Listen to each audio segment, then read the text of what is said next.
So, I want to repeat the technique we ended with last time, and then move on from there. So just a quick review. Last time we did what I call a shoulder crunch choi bar. So we were here. I have my shoulder crunch. And from here I was able to, bring the arm over here. Put weight on the back with the leg so that he tries to posture up. He has a problem with that. Then bring the leg in here. And now I have one more. Okay?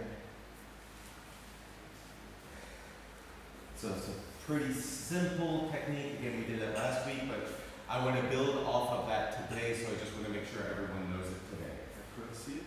Oh, Because I wasn't there. yeah.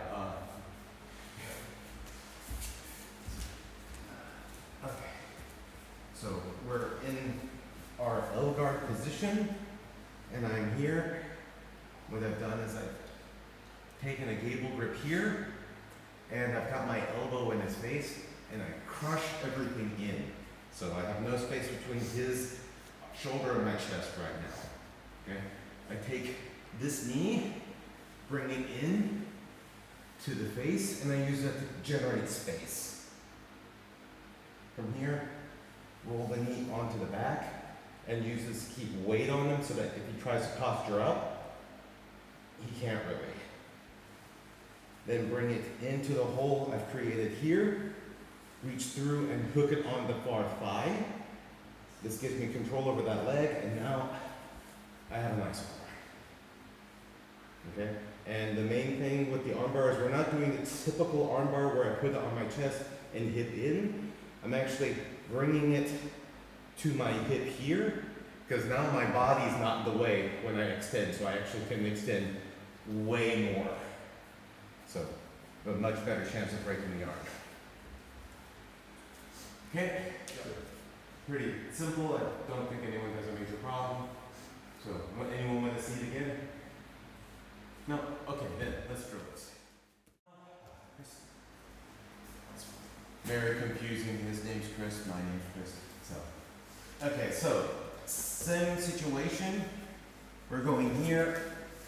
I'm going for my armbar. And this time, about here, he sees it coming. So he thinks he's going to head me off at the pass and go for a forward roll. Okay. Yeah, exactly. So first thing I do is I bring the foot I was using to weigh down the head behind his neck. Okay? I still keep his arm with this foot. Yeah. I love this armbar. This is my favorite way to trap the armbar. So from here, same thing. I don't bring it to my chest. I bring it to the hip pocket. You see, the minute I take it from here to here, his hand is ready to tap. And then just, yeah. But what I like about this is, who's good at a hitchhiker? You're good at hitchhiker? Okay. I like this control for the armbar very much just because I find it's very hard to escape. So, if I have him like this, no. Okay, and he tries to hitchhiker. My foot at the back of his head keeps him from rolling out. He can't roll out for the hitchhiker. If he tries to stand up, the foot on his face keeps him from standing up.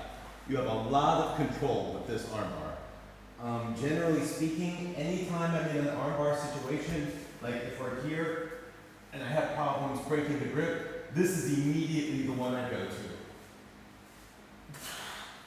And from here, I've got a nice tight grip. That's where I start worrying about breaking his counter. So the problem or the danger is that you have to move a little away to get your feet in, right?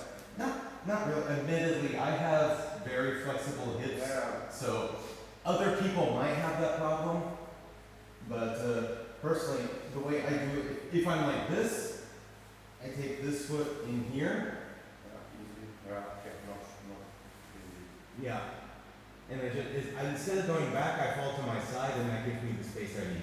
Then I can bring the other foot to the face.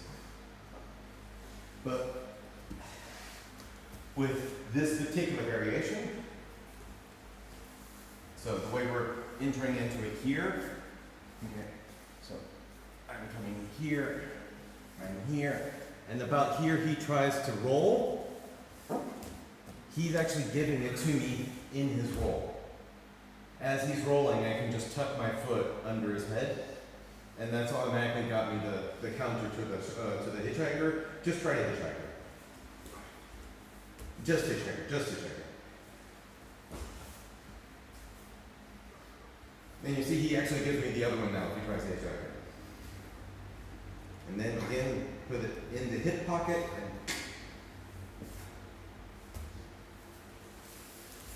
and anyone need to see that one again? Yes. Yeah.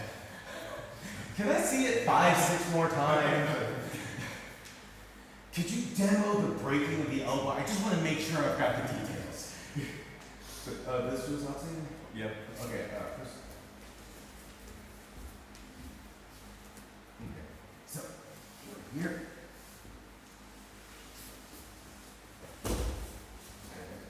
That's right. I was setting up so demo mode. Okay, so here. Okay, now you're rolling.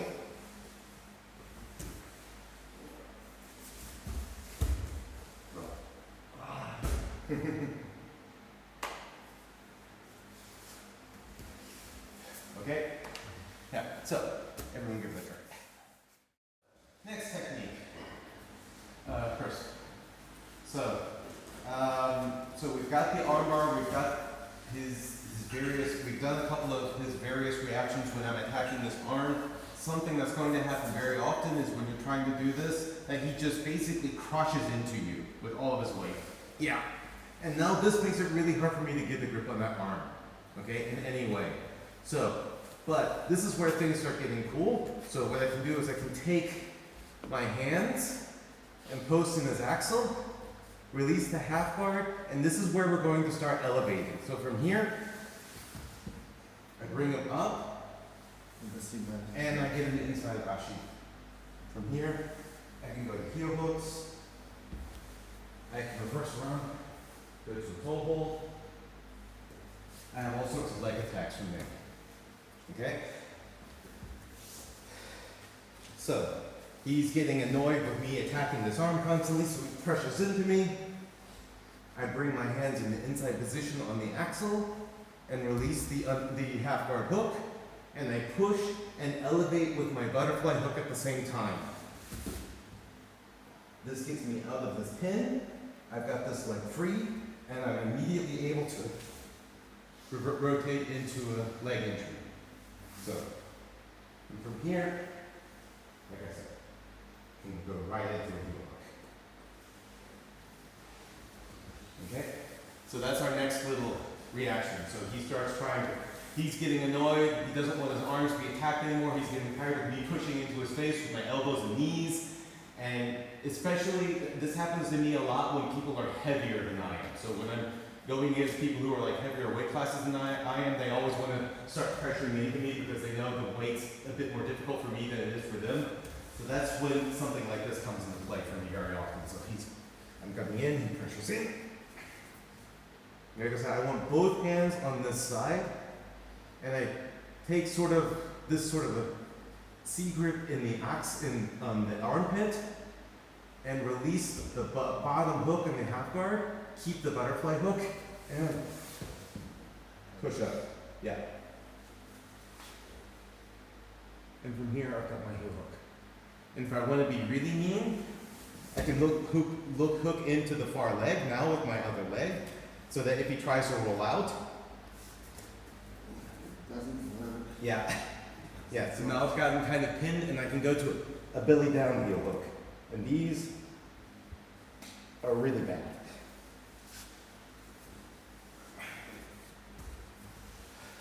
You want to see that? Yes, please. Okay. I forgot your name. I'm sorry. Mayo. Okay. Mayo, like mayonnaise. Okay. So again, we're here, and he's pressuring me in. Yeah. Good. Okay. First, I don't want this arm out like this. because you always want both your arms on the inside position. So I like to bring it here below the armpit with the same side arm cupping into his armpit, release the hook, and using both my hands and my hook, tossing him forward, and immediately kicking that leg over for the leg entry. Okay? And I can go right in and make it work. So foot's elevated. What I really like about this is once I've done it, his heel is in the air. He doesn't have his foot on the floor. So this is actually really hard for him to hide his heel now. So if he's trying to do your standard heel hook at defense, this is actually, it's like he's trying to straighten his foot and tuck the, yeah, you know this. It's hard for him to hide the heel now because it's in the air. That's one reason I really like this leg entry, because it's really hard to start your typical defenses. He has to get a lot more creative. Okay? So, everyone good? Okay, then let's drill this one a bit. So, now, last technique. So, this is again sort of he's experienced, he knows what's coming. I come in here, I start my kick, and now he doesn't want to do what he just did, because now his foot is light, and I can get my heel hook in. So what he does is he goes up, up and put weight on this leg. No, still arguing. No, really stand on this foot, yeah, and put weight on this leg. Yeah, don't even have to go that far, just post your hands on the ground. So yeah, like this, yeah. So now, I cannot get this leg bent anymore. He's got too much weight on it. If I really were stronger, I might be able to pull it out, but I can make my life a bit easier, and then I just come this way, and now I have the other leg. Okay? So, showing it again, now that Chris knows what I want him to do. So, again, the idea is that he goes into a 4-point to be able to put weight on this leg, so I'm not going to be able to elevate it and get the heel hook I want. So, yeah, exactly. So, here. And it's the same sort of thing. I want his feet in the air. I want to be on my side, and I want him on his side so that my feet are in the air, and I get a nice heel exposure. Okay? So I admit this is really sort of he knows what I'm planning. He's not new at this, so I'm basically countering his counter. He's wanting to counter me heel hooking the near side leg, so I said fine. If he puts weight on this leg to counter the heel hook here, he's got to take weight off of this leg, and I can grab that leg instead. Okay? Want to see it? Yeah.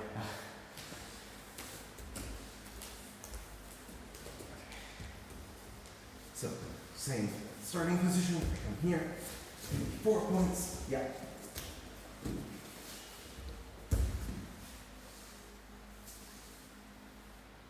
Okay? What I'm doing, the position is actually called a reverse X guard. Normally, just like, just gonna, yeah.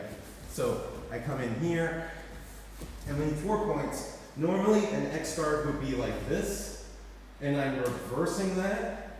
I'm using this to push. Now this leg is light. This leg comes in the opposite direction, and I use that to pull the leg to me. Okay? So, and the cool thing is in that sort of reverse X-guard position, you've kind of got him in sort of this dilemma situation. If he puts weight on the one leg, the other has to go into a 4-point. Yeah, just 4-point. Yeah, so if I'm in here, if he puts weight on this leg to prevent the leg entanglement, then I just go here. If he puts weight on this leg, well then I get this one. So when I have sort of this, okay, I just basically play ping pong until I get one of his legs. Okay? So anyone need to see that again? We're good? Okay, so let's drill this a bit and then we'll do some sparring.